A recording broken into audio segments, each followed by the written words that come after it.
So ಈ line ಹುಡುಗರಿಗೋಸ್ಕರ ಮೊನ್ನೆ ಎಲ್ಲೋ ಹೋಗಿದಾಗ board ಮೇಲೆ ನೋಡಿದೆ, ತುಂಬಾ ಚೆನ್ನಾಗಿತ್ತು ಈ ಸಾಲುಗಳು. ಏನಪ್ಪಾ ಅಂದ್ರೆ, ಹುಡುಗಿಗೋಸ್ಕರ ಜೀವನ ಕಳೆದುಕೊಳ್ಳಬೇಡಿ, ಹುಡುಗಿಗೆ ಮತ್ತೊಬ್ಬ ಹುಡುಗ ಸಿಗಬಹುದು, ಆದರೆ ತಾಯಿಗೆ ಮತ್ತೊಬ್ಬ ಮಗ ಸಿಗಲಾರ. ನಿಜ, ತುಂಬಾ ಇಷ್ಟ ಆಯ್ತು. ನಿಜನೇ ತಾನೆ?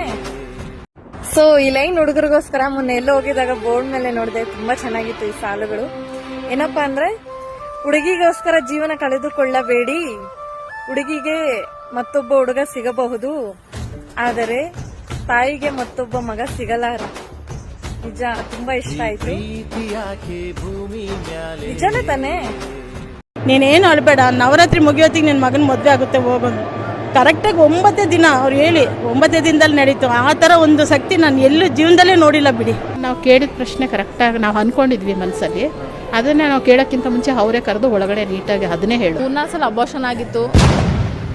ಇವ್ರು ಹೇಳ್ದಂಗೆ ತುಂಬಾ ಬದಲಾವಣೆಗಳು ನಮ್ಮ ಜೀವನದಲ್ಲಿ ಆಗಿದೆ. ಪ್ರೀತಿಯಲ್ಲಿ ನಂಬಿ ಮೋಸ, ಇಷ್ಟಪಟ್ಟವರು ನಿಮ್ಮಂತೆಯಾಗಲು, ಸಂತಾನ ಸಮಸ್ಯೆ, ಮದುವೆ ವಿಳಂಬ, ಅತ್ತೆ ಸೊಸೆ ಕಲಹ, ಶತ್ರುನಾಶ, ಮಾಟ ಮಂತ್ರ, ವಾಮಾಚಾರ, ದಿಗ್ಬಂಧನ, ಇನ್ನು ಅನೇಕ ಸಮಸ್ಯೆಗಳಿಗೆ ಕಾಡು ದೇವಿಯ ವಿಶೇಷ ಪೂಜಾ ಶಕ್ತಿಯಿಂದ ಹಾಗೂ ನೊಂದು ಬಂದ ಭಕ್ತಾದಿಗಳಿಗೆ ಕಡಿಮೆ ಖರ್ಚಿನಲ್ಲಿ ಅತಿ ಶೀಘ್ರ ಪರಿಹಾರ ಮಾಡಿಕೊಡ್ತಾರೆ.